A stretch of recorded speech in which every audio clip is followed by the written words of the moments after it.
When I first learned about human design, I wasn't just obsessed with figuring out things about my type. I'm a 4-6 manifester, and I feel like the fourth line really wants to look at the bigger picture at everybody. We want to know how everyone affects everyone in this symbiotic relationship. And whenever I was looking for videos on that, I came up with pretty much the same thing. Manifestors were the kings and the queens. Projectors were the guides for the kings and the queens, and the generators were the farmers. So where are the manifesting generators in all this? Are they like in charge of the horses or the carriages? Where are the reflectors? Are we supposed to drop a reflector in a room with a bunch of royalty to know who's sleeping with who? I think I've seen too much like Rain or something like that. Does anybody remember Rain? And also, how is that statistically possible? If you're royalty, do you just give birth on manifestor dates? I really didn't like that analysis. And even though that I'm a manifester and I'm supposed to what, like the fact that we're kings and queens, and not to mention the fact that I look really good with a crown on my head, made by AI, of course. But I really didn't like it because I just thought about it. It's like I like to be the queen of my domain, and that's it.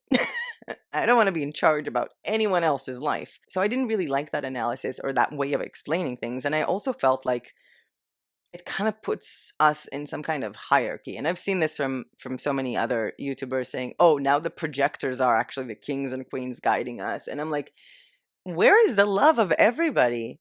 Like, why is a projector more special than a generator, or a manifestor an upgraded version of a manifesting generator, or vice versa? We are all so beautiful.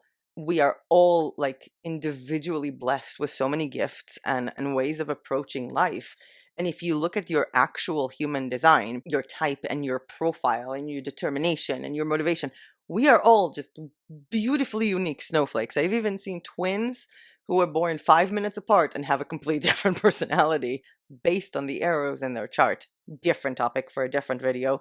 I need to not derail on this one. I wanted to find a way to describe the symbiotic relationship between us, between the different types, and to give each type a place to shine and an understanding also of their strategy. If we're talking about informing or initiating, for manifestors, if we're talking about responding as generators or manifesting generators who respond while pivoting or respond faster, projectors who are supposed to wait for an invitation, and reflectors who basically sample everyone and use the lunar cycle or just 28 days to figure out what they really want. So I decided to create a world in my mind, a magical land where we are all wheat farmers, and I would love it if you would join this magical land with me and lend me your ear for the next 10 minutes or so as I explain to you the way I see the symbiotic relationship between the types of human design as wheat farmers. By the way, this is like my second video on this channel, so hey, welcome to Blueprint Reflections. I'm May Arroyo, and this is the place where I discuss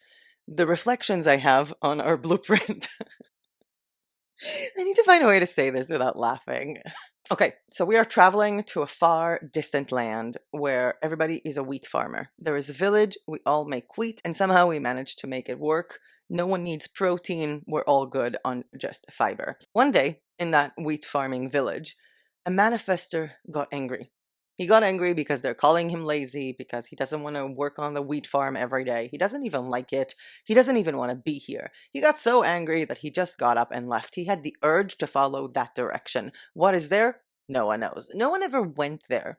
But the manifesto decided that this is what needs to be done. He had this inner push to go that way, as if you won't go that way, some of your body is gonna like split into itself. I don't know, maybe that's how we should explain manifesto urges. He decided to go there, and as he was walking, he was thinking, what the hell am I doing?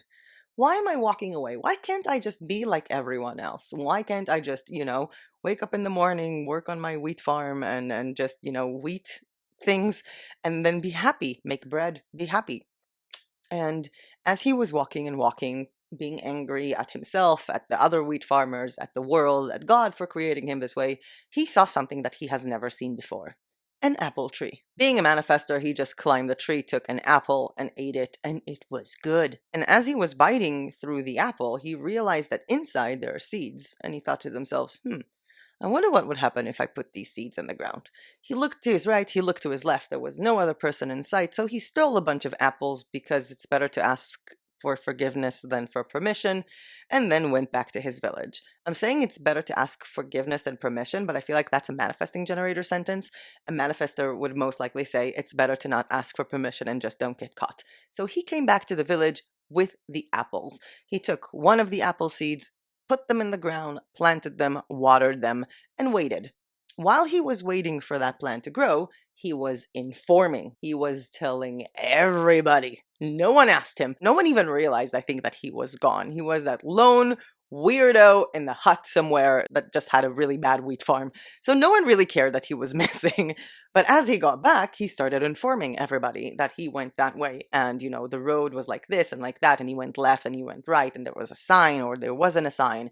And then he saw an apple tree and he picked it up. And the weather was like this. He was saying all the details, informing everything about how he found this apple and how he planted this apple, and now he's going to grow an apple tree. Because in my reality, in my village of wheat farmers, not only does no one need protein, but also things grow incredibly fast, so we can get to the moral of the story. Now, after the manifester planted the seeds of the apple, grew an apple tree, and gave the apples to some of the people in town, one of the generators ate the apple, looked at the apple tree, and felt this thing inside of him. I like this. I like this. The apples bring me joy. I want to do the same. So he decided to go on the same route that the manifester went in order to get apples.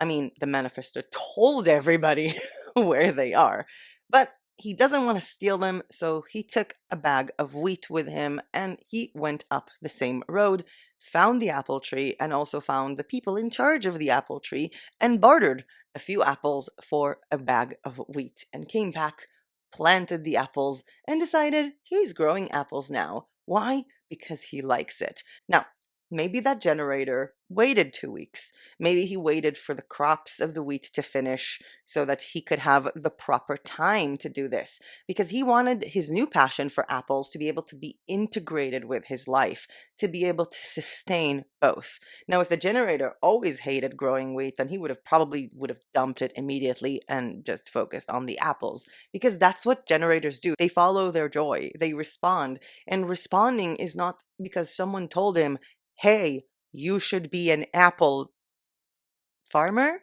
raiser, grower, an apple grower, but because he responded. And 90% of the times when I look at generators responding, they respond to themselves. They respond to their sacral center saying, yes, this is for me. I like this. I want to make this happen for me. Now, as I said, my imaginary village of people who grow wheat and don't need protein is going to explain our strategies. So the manifester followed and urged and then informed, and the generator responded. What does the manifesting generator do? Because manifesting generators kind of respond with a twist, respond with a pivot, or simply respond quicker. So one of the options here is that there was a farmer, he was a generator, and he was waiting because he was selling his wheat. Now is not a good time to go get the apples. He will go and get them later. The manifesting generator, if he tasted an apple and he likes it, he went now.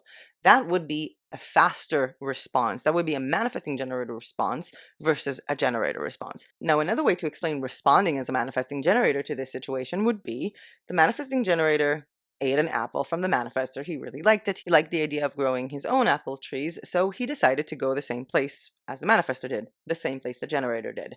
However, right before he got to the magical land of apple trees, he heard a sound. It was the sound of a bell.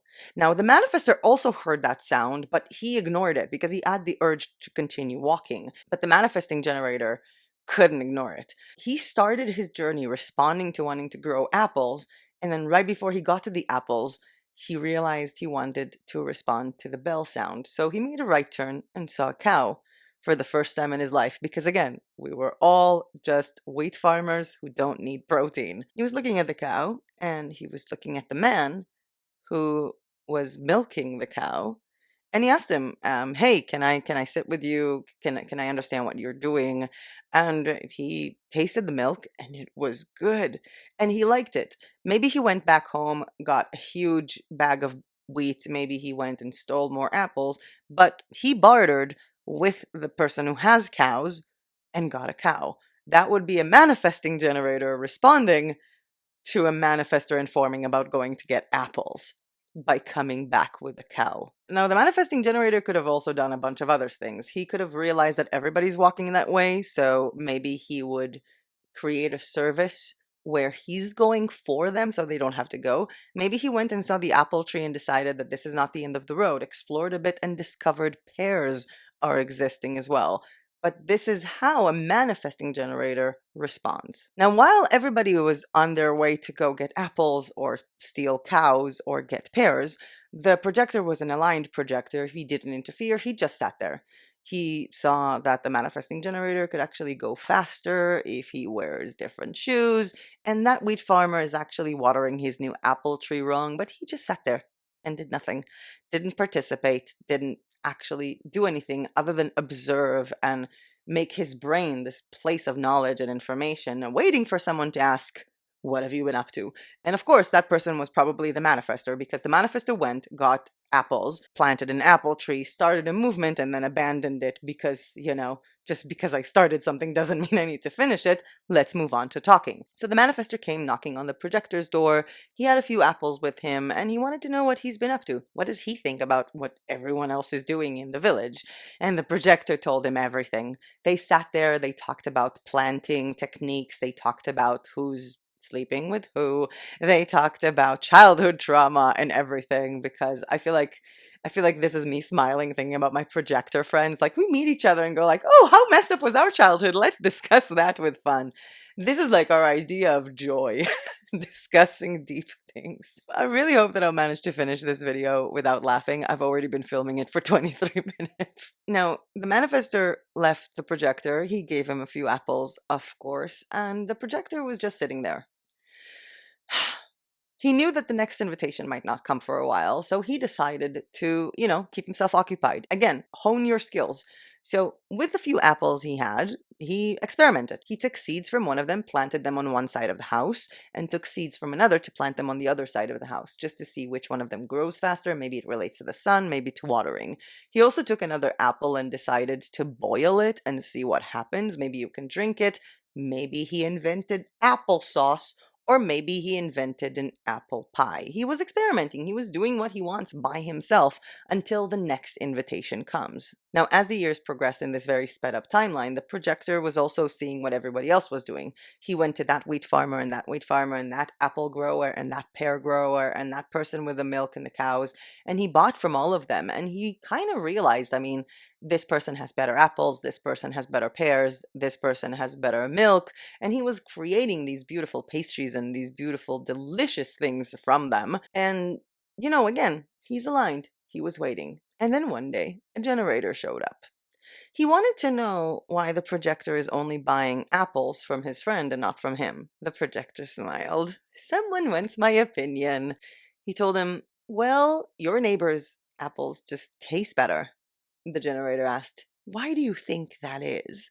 Ding, ding, ding! Years of conclusions are finally going to get validated. And then he started talking to him about the time of the day that he's watering the apples, the frequency, if he has not taken the apples off in time, or maybe he took them off the tree prematurely, or maybe there are too many bugs on the tree that destroyed the apples, anything relating to that. I don't know why I picked that topic. I know nothing about farming. And then a manifesting generator came, and he wanted to know why the projector was buying milk from a different manifesting generator and not from him, or from another generator, because the generator was also seeing what the manifesting generator was doing and responding to that. So they had cows as well.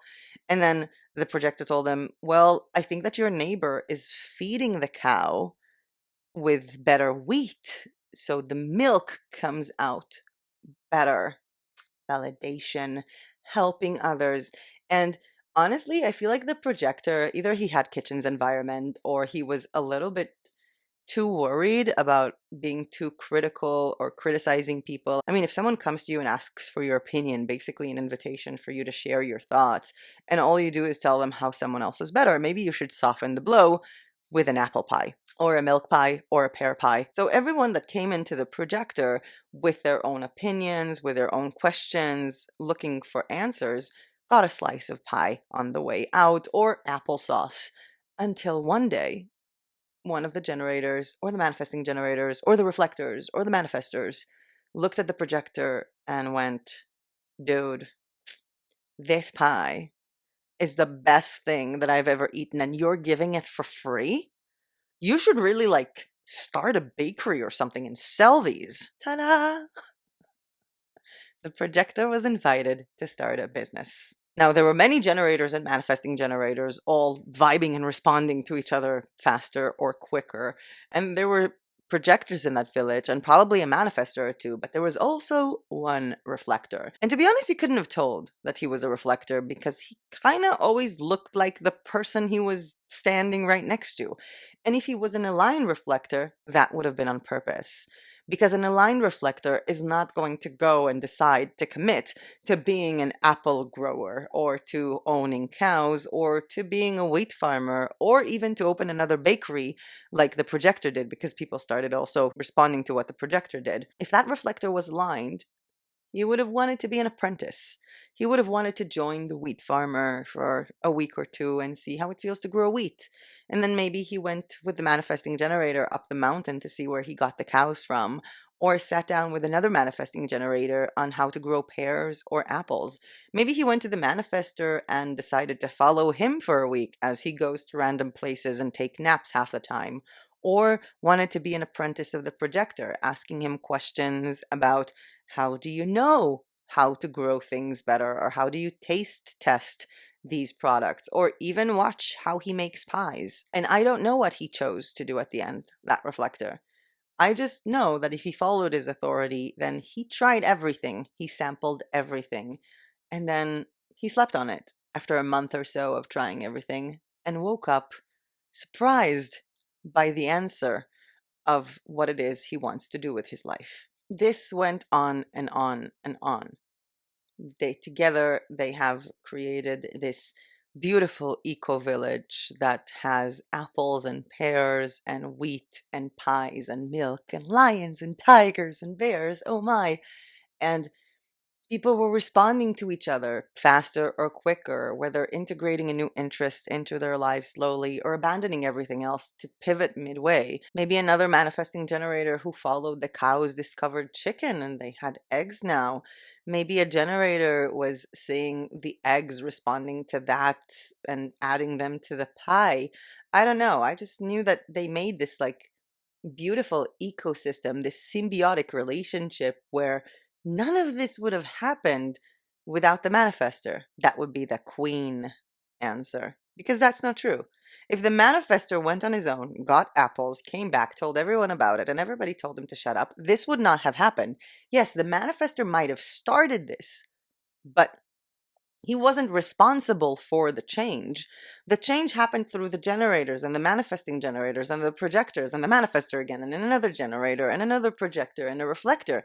They were all working together. And this is a much better example for me to try and explain human design types rather than kings, queens, advisors, and farmers, because we are all farmers. We're all in this together and we all affect each other. I know that maybe I'm a catalyst and I affect people differently. I can see that. I walk into a place people follow. I tell someone to do something, either they hate me forever or they do it and then they thank me, or they do it and then they hate me. But I am aware of the fact that I have a different energy, but I'm aware of the fact that we cannot survive here alone.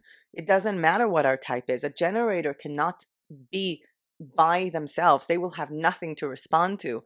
A manifesting generator cannot pivot from the norm if there isn't any norm. A projector cannot discover new invitations and new things to guide people in if there are no people. A reflector would be nothing without anyone to reflect. I mean, you need to sample all these people to figure out who you are. So who will you be without anyone to sample? And I feel like this is the best way of explaining it. And my mind and this rough script that I wrote for this went back to the manifester. And what was he doing all this time? I'm pretty sure he was sleeping. I feel like probably after this massive urge of, going to find the apples and discovering them and the hype about it and growing them and all the informing, I'm pretty sure he crashed into like a burnout cycle for a month or two or a week or two, and then went into a recovery cycle where he decided to discover other interests. And to be honest, I don't know what happened to him.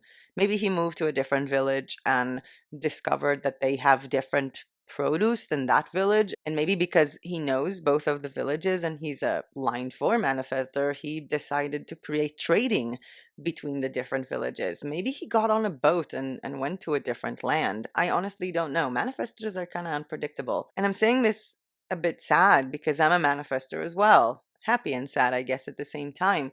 Because you create something and you bring it out, but you don't know when the energy is going to run out. You don't know when the next idea or urge is going to come in. And you just have to hope that there was impact that was created that was sufficient and good enough to justify all the energy you spent. And for that, I really wish that the made up manifester in my story stayed in that village long enough to see the impact of what he created. I hope they said thank you to him. I hope they thanked all of them. I hope everybody thanked each other and they were just living in this beautiful symbiotic land that finally had protein with eggs and milk so people, won't die from just eating wheat and apples all day. I hope that the manifester knows that he was needed, that he started all of this, even if he didn't carry it out. I hope that the generators know that without them, probably the village would starve and there would be nothing. That they are an example to me and to all of us on how to follow your passion, how to go with the flow. I hope the manifesting generators saw how amazing they are, how even when they said, "Hey, I'm going to go get apples," and came back with a cow, that was amazing.